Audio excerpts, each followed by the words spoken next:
Kaan, welcome to the Commerce Talks podcast. Today we are talking about the luxury fashion industry in a new market.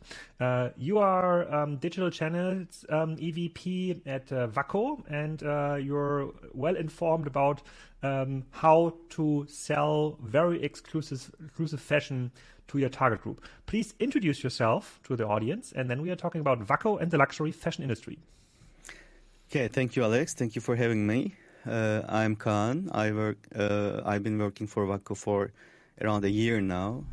Originally, I'm an entrepreneur. I have started a few companies. None of them were in the luxury businesses. They were mostly mass market businesses. But now I'm a professional here. But of course, I preserve my entrepreneur skills and my core. I try to develop, a new business, let's say, online. And can you tell us a bit more about Vakko and the company numbers? Yeah, sure. I mean, Vakko it was founded in 1934. So it has a big heritage, like all the luxury companies should have, around 88 years. And they opened up the first store in 1962. We have many sub-brands, let's say. We have Vakko, Vakko Business. We have Vakko Boutiques. We have restaurants, Vakko L'Atelier. We have W Collection, it's another brand. We have Vakkurama is another brand. We'll be opening up our new hotel soon. It will be a city hotel in Istanbul, Nişantaşı.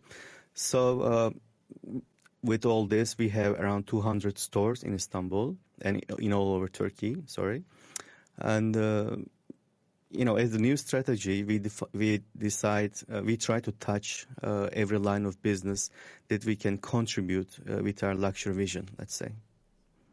Is there something you can compare it with in the US or in Europe? Is there a company that is doing something similar with such a brand? Well, I think we can compare Vakko with fashion houses like Chanel and others, let's say. But we are a bit different than them in terms of how we sell and what we sell. We have various brands, and we do also represent some of the international brands as well. But we are not like a marketplace. We are not like a typical retailer where we would carry the whole merchandise of the other brands. But we have curated content. So in that sense, I mean, we are similar to the fashion houses. But, even though we are a retailer and we do represent some of the brands, we don't carry the whole collection. We have our own collection, Vakko. And based on that, we define a new story with some of the international brands as well. So can you guide me through the customer experience from like a local Vakko store or Vakko boutique in Istanbul? So who am I from a customer perspective? So what kind of customers would you expect, and what do I see in the stores, and what are the price points? So the listeners or the audience gets like a first understanding what merchandise you offer. Yeah, sure. Our main category is fashion textile. And woman and man ratio is, quite 50%, let's say, for most of our brands. Of course, it's luxury merchandise. We use Italian and French fabric, and the production is out of Turkey. So the cost is high, and we do also operate on premium locations like every luxury brand. So our price level is at the highest compared to many of the international brands. We do provide fashion and also Vakko Home, and also a little bit of jewelry and other merchandise as well in stores. We do target, as you say, it's a big discussion right now in the world. Who is the luxury customer? And I think it is changing a lot. And like everything that happens, it has a life cycle. It all started with, let's say, well-established families that were consuming luxury goods. But then as the world got richer and richer, we have seen a new kind of luxury consumers. And they needed to represent themselves because they didn't have the family heritage that the old families used to have. And then those consumers became like they wanted to be represented with what they have, not with the heritage, not with the past. But they have to represent themselves with the brand. And then we have seen brands like with big logos on your T-shirt, on your sunglasses, etc. So, this was a wave, and I think it's still going on. But Vakko is again different than that. You won't see huge logos on our items. It will be very subtle branding. So if you are kind of getting richer and richer, but you need a logo or a brand that should upgrade yourself, it's not Vakko. It's a big heritage. Then I should stick with Louis Vuitton, I guess, where everybody knows I'm a Louis Vuitton customer. Well, it depends. It depends on the culture. It depends on the country. It depends on the times. I'm not saying anything bad for our competitors, of course. They all have their own strategy. Of course, Louis Vuitton also, I think it's kind of subtle branding. You will never see something huge on their items as well. But of course, you understand that it is their design, which is something we like. I think we think similarly. Okay, and you already said that comparable brands might be fashion houses or houses like Chanel, and all those brands which I can think about did have a very hard time creating a true omnichannel experience. Though they all wanted to control their merchandise, they really were very selective when it came to distribution strategies, and therefore kind of blocked every e-commerce initiative. You are now sitting in a situation at Vakko where you're kind of responsible connecting all these dots. So when did it start? Maybe let's go back a little bit. So when did it start that Vakko realized that customers, also like the luxury customers, might be attracted online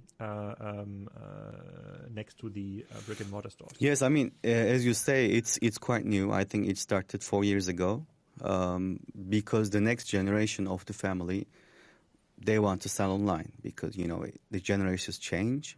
So the ways of selling and doing business is also changing. But I think that the new generation in the family has initiated all these efforts. But of course, it has, seen a huge, let's say, impact in the company because, luxury businesses are reluctant to sell online. This is the first thing I realized when I joined Vakko. And of course, as someone who has done a lot of business and $1 billion online, it was a shock for me. I mean, why would a company want not to sell? It just doesn't make sense. Why wouldn't want you to make a profit? The first week I joined the company, I was contacted by our chairman, and he told me, Kaan, as you started now, what do you think is the best thing to do? Do you think that we should shut down all our digital assets and end this business and rethink about it? And of course, it was a shock for me. I mean, but again, even though it was a shock, I think it was a very good message. So I decided to try to understand what is wrong with digital or what is wrong with e-commerce for the luxury people. There was something obviously wrong. And the thing that I realized is when they're selling in stores, they have a big heritage. They know what to do. There are ways to represent the luxury merchandise in store because you are able to design the experience. And this is something you've been doing for a long time, and you know it very well. And you know your customer, you know the perfect location.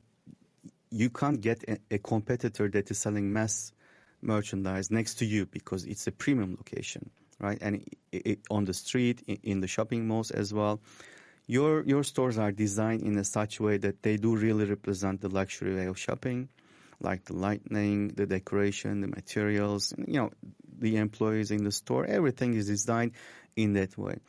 But they were right to think that online it is not so much easy to represent because it's just a website that you go in, like you would go to a typical mass retailer, The design is similar, whether you're selling a $10 shirt or $200 shirt. And we see more and more mass retailers that are, trying to copy the luxury designs because they want to upgrade their merchandise, even though it's not expensive, even though it's not premium. They display it in a way that it really looks premium, so the customers are happy because it looks premium. Anyway, that's not a bad thing. But the bad thing here for us is that we all look the same. So there's nothing that can differentiate you from a typical mass retailer. Of course, we do try to differentiate with the services that we're providing, right? That's something, but it's not enough because they all look the same. And the way you look is, of course, important because, we have a visual mind, especially when you're selling luxury. So, as you say, that's still a challenge, I think. And that's a challenge not for only Vakko, but for all luxury brands in the world. But we are happy to see that things are changing, in fact, with metaverse, right? It has been a creator's world for luxury fashion designers, because they do create. That's what they do. And they are demanding in terms of fabric, for example, in terms of design. This is what we do. They see something different. But with the web 2.0, let's say, it was all similar. There isn't much you can do to differentiate. So they weren't comfortable selling because they were thinking that this is bad branding, right? But with COVID, of course, when all the stores were shut down, they had to sell. That became kind of a matter of survival for everyone. Of course, luxury businesses are much more resilient compared to others. We have again seen that. It has been proved again. But, nobody knew for how long the stores would be shut down. So there has been an acceleration in the way we do business online. I wasn't with Vakko at those times, but, I listened to a lot of stories where, the digital team were pushed to their limits so that they can increase the service level, they should increase the merchandise, etc., etc.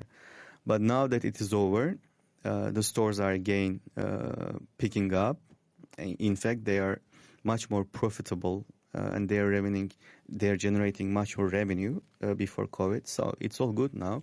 So now what is the role of e-commerce again? So it is again questioned because it doesn't seem like to be a requirement, which it is. We look at the data and we see that there are customers who are only buying online. I think that's very important. And we have customers who are buying online and from brick and mortar stores at the same time, which is great because, it's a complementary thing and you have to be where your customers want you to be. And especially with metaverse, as you know, it's already $1 billion industry and it is, let's say, estimated to be $1 trillion industry within 10 years. The good thing is we will be able to be designers again because it's an experience that you can design. It's 3D. It has design elements and it's personalized. It's not just an image online. And you can be, much more creative than you are today. So, even though it's a bit confusing, I think that this creativity element of the metaverse is why we are seeing especially luxury businesses investing to that area from day one. But let's go back like 4 years ago when you started the online journey for Vakko. How did you start it? Because the one thing is like bringing a brand online, just with your own products, with your own merchandise you control.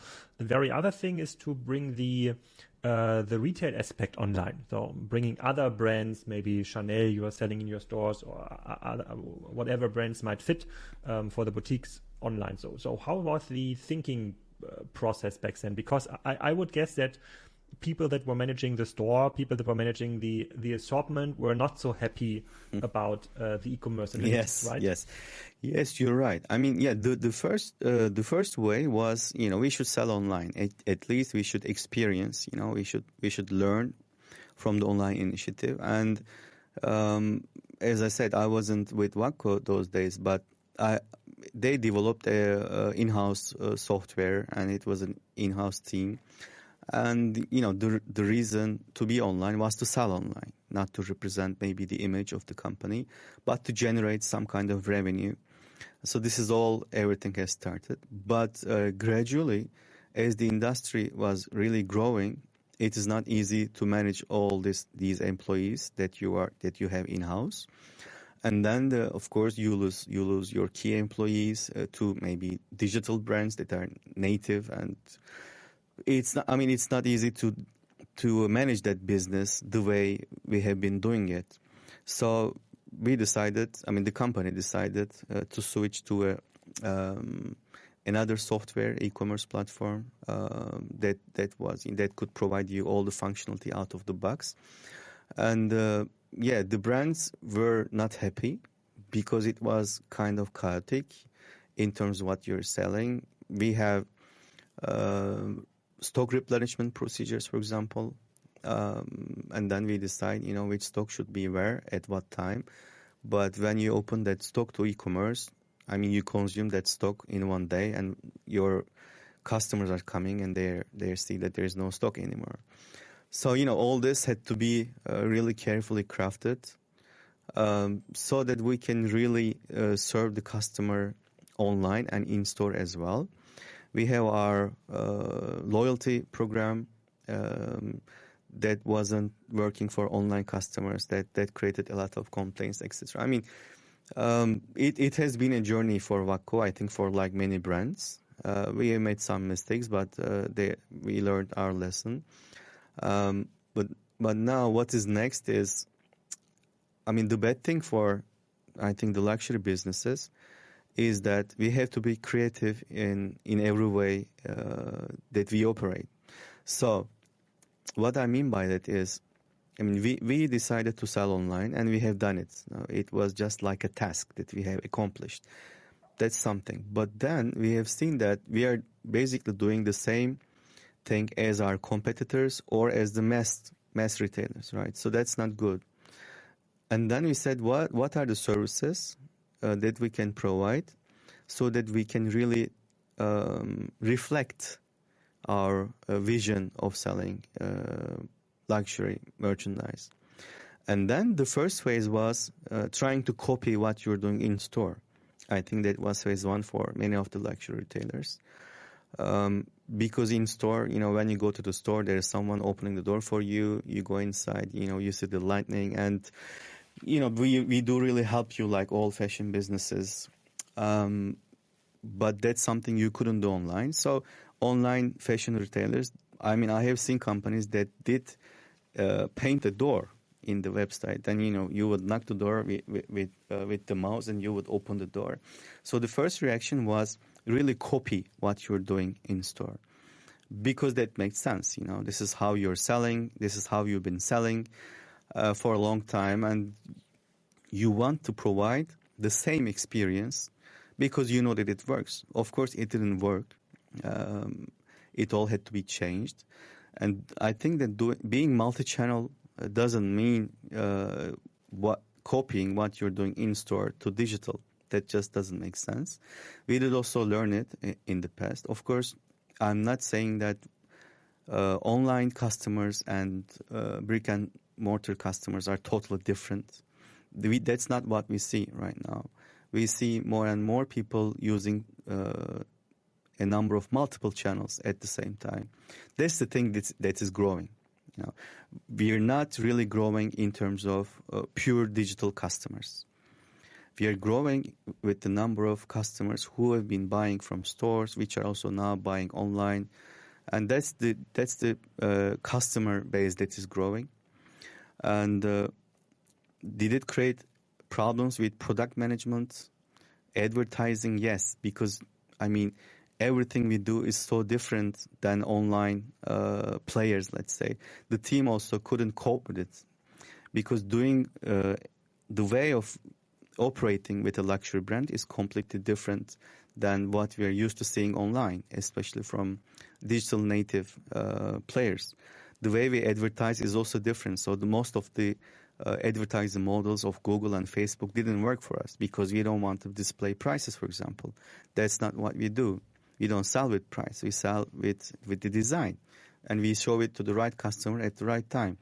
though, just for me, like to understand, you cannot use Google because Google requires your availability data and pricing data in order to promote your products. And as you are working with like flexible prices or individual prices, I guess this is not possible. Can you elaborate a bit here?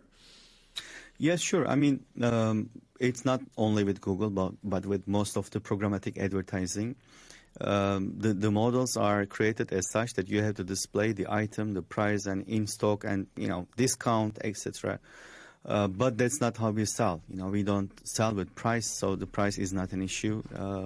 That's not why our customers are buying the item, not because of the price. We don't advertise discounts in a way that others are doing. So that's not how we display price, and we display discount. So all these models that are designed for the masses, it's just not working for us. Of course, there are a few companies that do it or that do it right, or that give us the ability to customize the way we display all this information. But again, doesn't all work for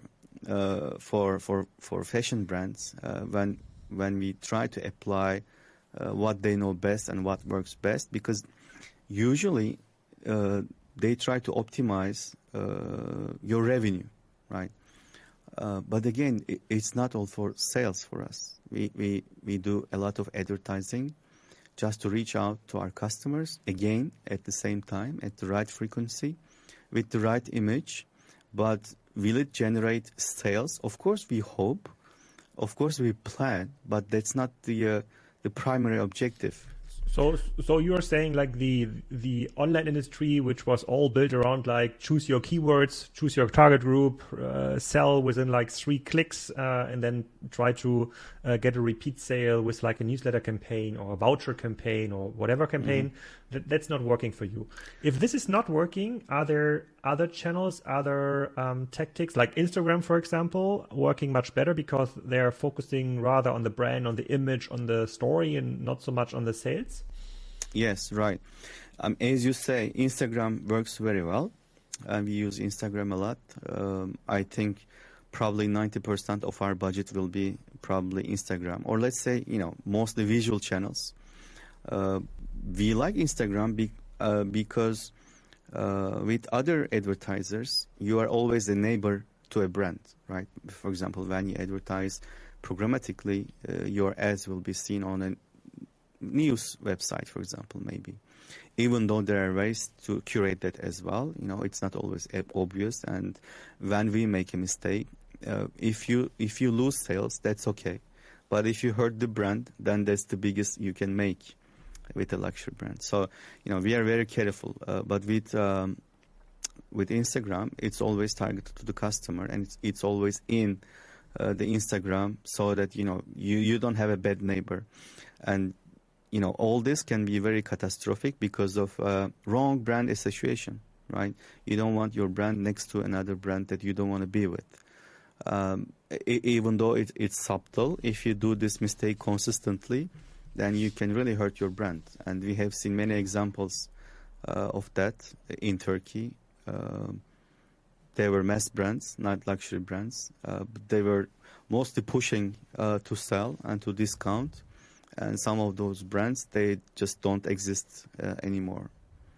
Okay, got it. That I understand. But is it possible now to buy everything Vakko offers online? So whatever shirts, dress, wedding setup I'd like to buy, can I buy it online, or do I need to go to the store for some items? I think you can buy around 99% online. I'm happy that we have done it, actually. There are some items that are really hard to carry, hard to handle, and hard to deliver. So those items are restricted. We have just a few items that are not allowed to be sold online by the main brands, let's say. But other than that, you can find 99% of the items online. Okay, and what I understand is you're trying to expand like the brand experience beyond fashion, building hotels, for example. Right. But what I'm asking myself is is this still working in a way for Vakko that you can expand the brand outside of the Vakko empire, I would say? So is it possible to buy merchandise on other luxury retailers in other countries? So can I go to the luxury fashion house in Hamburg here in Germany and buy Vakko merchandise? Not yet, but that's part of the expansion process. We will see. As we are a publicly listed company in Istanbul Stock Exchange, I don't want to disclose too much information that we haven't shared with public yet. But of course, every company wants to grow, and Vakko also wants to grow. So we can grow with physical stores in EMEA region or Europe or wherever we think it's fit. That's the way to grow. But with online also gives us another advantage, which means we can enrich our product portfolio much faster than we are doing in stores, because doing it in store, it requires a big operation, right? You have to buy and you have to distribute, and then you're using some shelf space, so you have to make sure that it's really efficient before you do that. And the trial and error has a cost there. But online, it doesn't have. You can start with a very limited inventory. So we are also thinking about how we can grow our merchandise as well, our mix as well online, maybe with some brands that we are not selling in stores. But this is all part of a big discussion on trying to decide the future strategy of Vakko and of the fashion business in Turkey. We've seen in Europe emerging some international luxury fashion platforms. So My Theresa, for example, from Munich was one of those platforms. They don't have own brands. It's like just a luxury fashion platform. Farfetch was quite a story for a couple of years now. They started with a model where they listed merchandise that was in store available, like from many stores worldwide, on their website. So you could buy a Chanel dress from like a Munich store, for example, which was not available to you in Istanbul, but it was available on the platform, and therefore it was kind of a marketplace model. What's your view on those platforms? Is this like a partner, like in expanding the Vakko experience, or is this something you'd rather like to build yourself from a Vakko perspective? Mm-hmm. Yes, this has been discussed very much. How do we approach marketplaces, for example, or how do we approach other retailers, whether in Turkey or in the world? I think marketplaces, for example, there are a lot of brands. Depends on the marketplace. Farfetch is the one. We try to be with marketplaces where we can really see that they are providing the service level that our brands require. And then we also have to make sure that other brands can be our neighbors, like in a typical shopping mall. So we don't represent all our brands in marketplaces. For example, W Collection is young, modern, working man and woman. We sell, for example, that brand online, on marketplaces as well, and we do generate a good revenue, and we are happy with the sales. But with Vakkorama, we don't do it right now, and with Vakko, we are not doing it right now. But this is, again, part of our expansion strategy. We are trying to define new partners all around the world that can represent our merchandise, such as Farfetch, for example. I think they are doing a good job on representing the brands. Because when you create a marketplace, a luxury marketplace, yes, people will talk about sales and stock levels and margin. But again, the first thing we ask is, how do you represent the brand, right? Because if we have a problem with brand representation, then it's definitely a no-go. And I think that companies like Farfetch are aware of that. They did learn it, by the way. So I think they're doing a good job to really represent the brand, because they understand what we want. So would we choose to go to work with them? Yes. Do we see them as our partner? I think so. Because obviously they are doing something that we are not able to do. Okay, got it. Which leads me to the next topic. So one of the pitches Farfetch and other platforms do have is that they are orchestrating so much stuff based on their technology platform that will be very hard for you to rebuild. And that's what we are also seeing with some customers in the Spryker ecosystem. So you have to choose your battles. So if I would look to the Vakko balance sheet, so how important is technology? So the part of technology that takes care for the user experience, the web shop, the app, the emailing system. So how many people, how much of an investment is in there? Mm-hmm. Well, I agree. I totally agree with you. And, not investing in technology has been a mistake, I think, for most of the brands. And we didn't invest too much either. Let's say we didn't invest as much as it was required. But I think there's a big but here.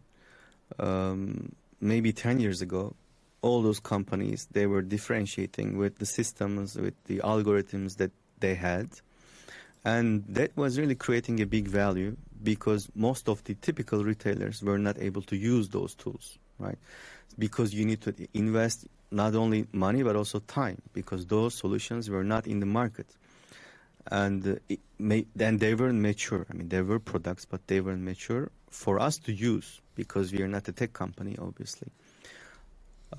We see Walmart, for example, acquiring tech companies, right? So is it a retailer? Is it a tech company? So, we see that a lot of retailers are investing in high tech, which makes sense. But a typical retailer like Vakko would not invest in those technologies. But is it a bad thing? Yes, it used to be.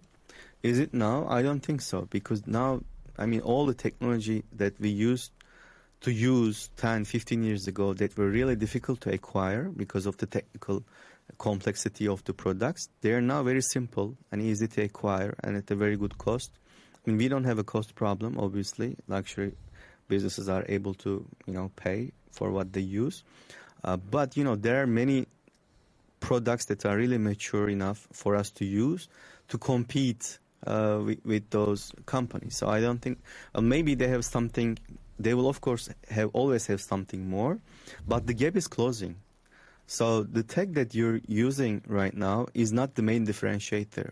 I don't totally agree with that. Of course, they have high tech. We understand that. But all the technologies that they are using is now kind of commodity. Look at Amazon. When they first introduced a recommendation engine, I remember I was working for Hepsiburada those days, and we said, how can we do the same?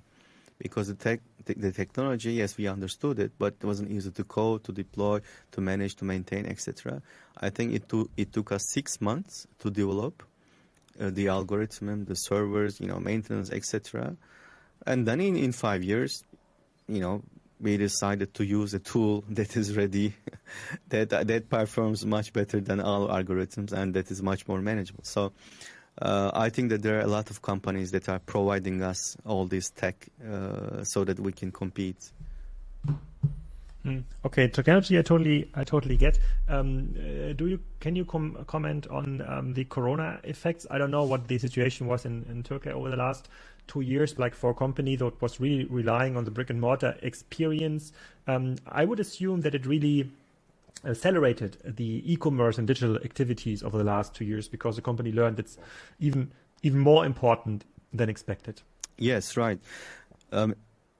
As I said previously, e-commerce business existed because the company wanted to sell online. That was the main reason. But as we thought that it wasn't really representing the brand well, we were not advertising a lot and we were not looking at a lot because the sales volume in stores was already great. But with COVID, we had also, I think, many shutdowns, like in Europe, but maybe less than Europe.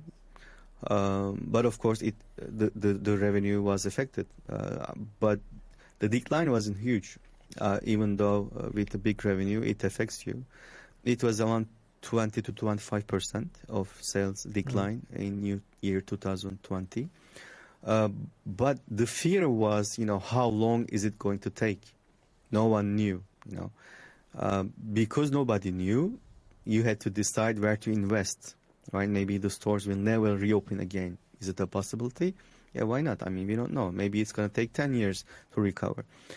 So I think in 1 month, the company turned all eyes to digital, to e-commerce, and see, what are we doing there and how can we increase our presence, our revenue, and our branding.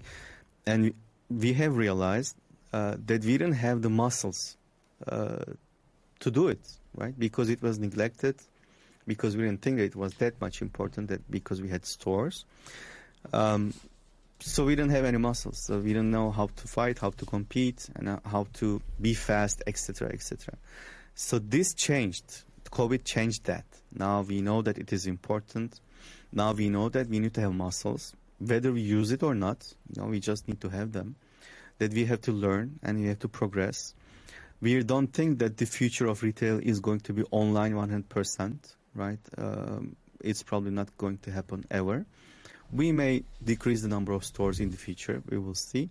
But online presence for branding and for sales, it is going to be crucial because our customers want to buy from store and from online at the same time. And this is the portion that is growing, right? No. Are you affected by some of the global supply chain topics? Or I understand that Turkey is one of the main producers of high quality fashion and luxury fashion. So I would assume you're doing like in country, but correct me if I'm wrong. Is there any supply chain effect on your business? Yes, hugely. Unfortunately, there is a huge impact on what we do, on our production. As you say, we have many suppliers producing in Turkey because, we have strong suppliers in Turkey, manufacturers. But because of the inflation problem that we have in Turkey right now, all these manufacturers prefer to sell out of the country. So they are all 100% full. Okay. They're operating with 100% capacity, but they're selling abroad. But because just to explain to our listeners, because the inflation works in a way that for companies from let's say Central Europe, Germany, it's now getting cheaper to buy raw materials from Turkey than it was before because of the lira challenge. And for you, as you're like in the same ecosystem, for you it becomes more expensive. Right. It becomes more expensive, but even when you have the money to pay, they're all full. They work with 100% capacity, so there is no way, to get extra production. But we have a diverse channel of suppliers from Europe and Turkey as well. So I think we are able to cope with it right now, and we think that it's going to be something temporary. So, but right now it's not easing. What happens is there are ways to live with it, as you say, but it requires a capital and it requires planning. If you have both, then you may not lose sales or lose margin on that. We stock raw materials because we have the capital, and we plan ahead. That's something you can do. But not every company is in a good shape, especially after COVID. So that hurts them even more. Okay, and what I wondered the whole time is, how do you keep your customers loyal? You have those luxury customers; they are very demanding. I would guess that those high quality customers, like from a brick and mortar level, and you just call them and say, "Hi, Miriam. Here's like a new dress. You might enjoy. Please come to the store." Is it that way, or is it rather automated with emails, WhatsApp groups, something like that? Well, are you asking for this online or for the stores? No, like in general. So I think online only could amplify your loyalty initiatives, and that's what we're seeing with many companies. So that created some online experience, but never thought about loyalty offline. And there it starts, right? You need to know your customer, you need to know the email address, you need to know the address, you need to know the preferences of the customer, and for all of that, you don't need an online shop. You don't need an email marketing tool. You can try to migrate it into an online experience, and on top of the telephone number, you can have the Telegram or WhatsApp channel. But I would assume that a company like yours really know your customers. You know your top 20, top 30 customers, and the sales personnel in the stores can call them when they think there's something they should see. You're right. I was also, it was a learning for me to see how we do it in stores. We have a wonderful CRM program, and that is run by our employees in the store, as you say, because we educate them a lot about the new merchandise, about the new looks of the season, etc., etc. And they have a connection with our customers. And I mean, even we don't call customers in Vakko, we call them friends. So we call them Vakko friends. And this is something that is coming from the first store. You know, we had only one store in the 90s. So we call them friends because it was mostly friends coming, and you know, you treat them like friends. And as they keep coming to you, and because they are usually the same people, you have a growing audience that you serve very well. And if you don't serve them well, then they don't come. So, you know, this is how it all started. In stores, our employees are mostly contacting by phone calls, if they are allowed, of course, you know, or they can also send WhatsApp messages to see, you know, we have a new collection. You know, we know that you bought that dress. You can also buy these shoes, for example, to go with it. And it is really much appreciated. Or, you know, there is a small percentage of people that represent the big percentage of sales, like in every, I think, luxury business. They don't even have to come to the store. You know, we take the merchandise to their place, and you know, they are free to choose and take whatever they like and return what they don't like. So that's kind of a service that we provide, of course, like all the big fashion houses. So for the stores, yes, I mean, we don't have a VIP segment. You know, we don't segment that way because we are a luxury retailer and everybody is VIP for us. So in terms of services that we are providing, it's all VIP anyway. Okay, got it. Looking forward, 2022, 2023, what are the main initiatives you're really excited about? What's going to happen in 2022 and 2023? I know you're like a publicly listed company, but the one that you've maybe communicated about already. I think that we will keep growing with other lines of businesses like hotel, because we see that the way we see luxury is a bit different than other entrepreneurs, let's say. And if we can apply that vision to other retail businesses, we think that we can create value. Our hotel will be something totally different than other hotels, city hotels, luxury hotels in Turkey, in Istanbul. I hope that you will have the opportunity to come and see one day. And so we will try to expand what we do there. For stores, we are always looking for opportunities to increase the number of stores. Even today, we still think that there is room for growth for brick and mortar business, because it is still growing in Turkey, and maybe we are having some difficult times in Turkey right now as a country because of the inflation and other issues. But our business is not affected. I think none of the luxury businesses are affected right now. But as the country's revenue will be growing, I think that it will have an effect on luxury businesses as well. And of course, for online, I think we are rewriting the whole strategy after COVID. We are rethinking what we should do and how we should do it. We are mostly concentrating on, of course, personalization or hyper-personalization. Services that we should provide that nobody is providing right now. Not to copy the whole experience that are providing in stores, but to provide something totally different. We should rethink and reinvent how luxury business should be operated online. I think that's the problem for everyone. Metaverse is helping that a little bit. You buy, you don't like, you return, it doesn't fit. It's a big issue. Of course, we do everything to make it hassle-free and easy. But again, it's a friction. If you buy something and you don't like it and you return because it doesn't fit, it's a friction.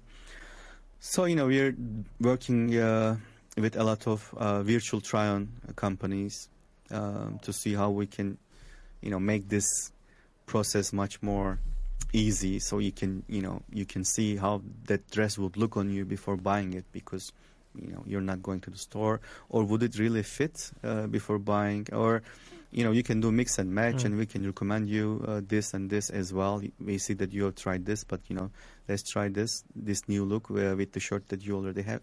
We are working on personalization and virtual try-on, and of course, metaverse projects for this year and next year. Okay. Very cool. So usually we would end this kind of podcast with asking for a voucher code so people can convince themselves on your store. But you've convinced me that there's no voucher, no discount code. So for the ones that are like in Turkey or the ones that are visiting Istanbul, definitely check out the stores. You can even contact Kaan. So I'm pretty sure he can help you like finding the best stores in the Vakko empire. Thank you. It was very enlightening and very interesting to see your view on the luxury industry and how you manage it. Definitely, if I choose a hotel next time in Istanbul, I try to search for the Vakko brand. Thank you, Alex. Kaan.